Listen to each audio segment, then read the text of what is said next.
তো প্রিয় উপস্থিতি, আশা করি সকলে ভালো আছেন এবং সুস্থ আছেন। প্রতিবারের ন্যায় আজকে আমরা ক্লাসে যুক্ত হলাম। আজকে আমরা আলোচনা করব বাস্তব সংখ্যা আবৃত দশমিক ভগ্নাংশকে কিভাবে সাধারণ ভগ্নাংশে প্রকাশ করতে হয়।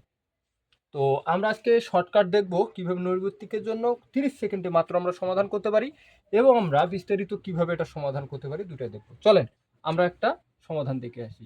মনে করেন দেয়া আছে এখানে 5.23 পৌনঃপুনিক। এটা হচ্ছে কি একটা আবৃত দশমিক ভগ্নাংশ। এটা যদি সাধারণভাবে দেয়া থাকতো যে 5.23, এটাকে যদি বলা হতো যে কি সাধারণ ভগ্নাংশে প্রকাশ করো, তাহলে আমরা কি করতাম? 5.523 পুরোটাকে লিখতাম, দশমিকের জন্য একটা 1 নিতাম, যতগুলো কি পরবর্তী সংখ্যা আছে 0 দিতাম, তাহলে কি এটা সাধারণ ভগ্নাংশে প্রকাশ হয়ে যেত। কিন্তু এখানে আছে কি পৌনঃপুনিক। তাহলে পৌনঃপুনিক কথাটা দ্বারা কি বোঝায় আমরা আগে এটা বুঝি। পৌনঃপুনিক দ্বারা বোঝায় যে 5.23 পৌনঃপুনিক মানে 3 অসীম পর্যন্ত কি চলতেই থাকবে। তাহলে এরকম যদি আসে আমরা সংক্ষিপ্ত আকারে কিভাবে সমাধান করতে পারি, এটার জন্য যেটা করব, দশমিকের জন্য একটা কি এই যে পৌনঃপুনিক যতগুলো সংখ্যার উপর আছে ততগুলো কি করব,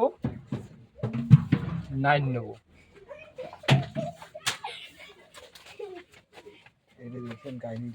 9 নেওয়ার পরে এখন কি করব, পৌনঃপুনিক ছাড়া যে কয়েকটা সংখ্যা আছে, পৌনঃপুনিক ছাড়া যে কয়েকটা সংখ্যা আছে সেই কয়েকটা কি করবো আমরা, কি 0 নেব।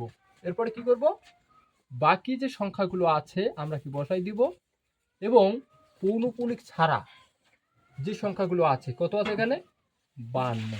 এটা হচ্ছে কি অ্যান্সার।